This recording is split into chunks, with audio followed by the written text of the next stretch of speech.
What if I told you getting rich wasn't just for the lucky few, and that there's a science, a method to the madness, a way that you can architect your wealth? And as Naval Ravikant says, this is how you get rich without getting lucky. Welcome to Peak Life. I'm Brandon, and in today's video, we're looking into one of the greatest minds of our time, Naval Ravikant, and his method of how to get rich without getting lucky. Here, we'll explore his guide and the 4 types of leverage, and what makes the difference between people burning the midnight oil at their 9 to 5 and those who are actually getting ahead in life. Let's jump in.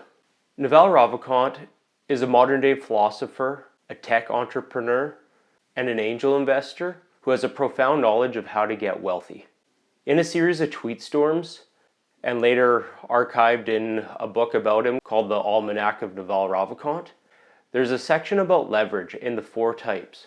And this is what I find makes the biggest difference between people who are getting ahead and those who are just struggling day to day, paycheck to paycheck. Leverage is the biggest deciding factor on how much output you get from a system based off how much input you give it. And while this can be applied to things like relationship fulfillment, health and fitness, it can equally be applied to your wealth. So let's have a look at the 4 different types of leverage. We have the oldest one of all, labor. The second type of leverage is capital. The third type is product and media.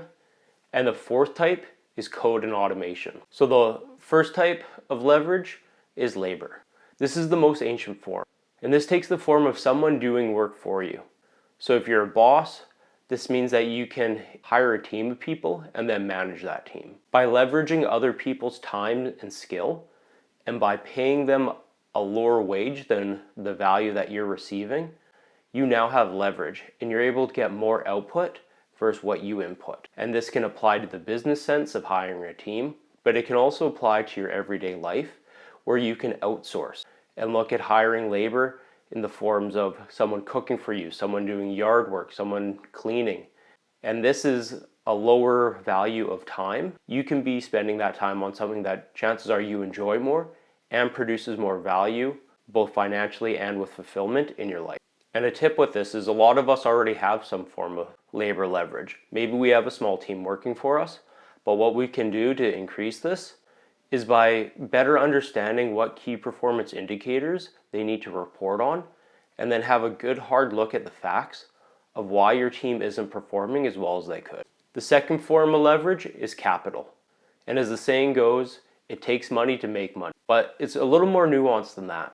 Once you have some cash, the question then becomes, what do you do with it? You can invest in stocks, bonds, put it in a safe RSP account. You can look at startups, or you could just burn it on mad parties and fancy cars.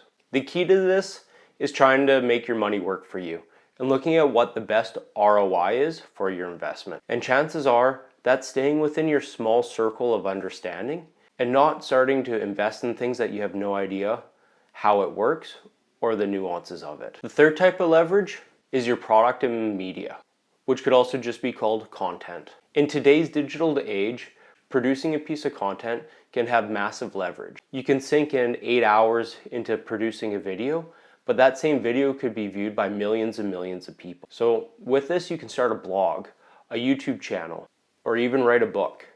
The internet has democratized global access to markets. So by putting in a set amount of hours, you can have uncanny results. And your product, your content, your media, that is all your leverage. And the 4th type, the final type of leverage, is code and automation. In today's world, this is a huge opportunity. We're seeing things like AI, but also it can be something more simple, where you have a program or even an Excel sheet that's able to automate tasks that used to be manually created. The more you're able to code, systemize, and automate, the less labor you need to have the same amount of output. And we've seen this with automakers, toy makers, and all sorts of different manufacturing industries. Once you can systemize and establish a good routine, then you can optimize and automate. And I know what you might be thinking, but Brandon, how does this actually get me rich? Well, it's as the old saying goes, it's not about working harder, it's about working smarter. And once you understand these types of leverage, you can look for areas in your life and in your job that you can apply them. So that as you apply the same amount of inputs, you'll get upsized returns. And with that, it's not about getting lucky, but rather it's about creating opportunities for luck to find you and to increase your chances of success. And remember, getting rich isn't an overnight phenomenon. It takes time and effort and a lot of trial and error filled with failure. But by understanding and utilizing leverage, you're putting yourself in the best position possible. So let's embark on this journey together. Let's leverage our strengths, capitalize on our opportunities, and live our peak life. Thanks for watching, and if you enjoyed this video, please see another one and subscribe. Thank you.